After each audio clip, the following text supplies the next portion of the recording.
রক্তের গন্ধ ছড়িয়ে পড়েছে সারা বাংলাদেশে। মানুষ কাঁদছে, কাঁদছে ইতিহাস নিজেই।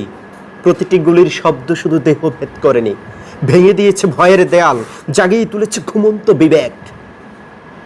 যে দেশে ছাত্রের বুক লক্ষ্য করে তাক করা হয় অস্ত্র, সে দেশ স্বাধীন নয়, সে দেশ এক পরাধীন কসাইখানা। বিশ্ববিদ্যালয় হয়ে ওঠে শ্মশান ভূমি, পাঠ্য বইয়ের পাতায় পাতায় ফিনকে দিয়ে পড়ে টকবগে তারুণ্যের রক্ত। মনে রেখো হে জনগণ, রক্ত কখনো বৃথা যায় না। রক্তই বিপ্লবের প্রথম ইশতিহার, রক্তই প্রশ্ন করে ক্ষমতার কাছে।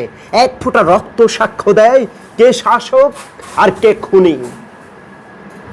জুলাইয়ের রাজপথে মাথা উঁচু করে দাঁড়িয়েছে জনগণ, ভয়কে পদদলিত করে সামনে এগিয়ে গিয়েছে সবাই। জনতার নিঃশ্বাসে কেঁপে উঠেছে স্বৈরাচারীর মসনদ।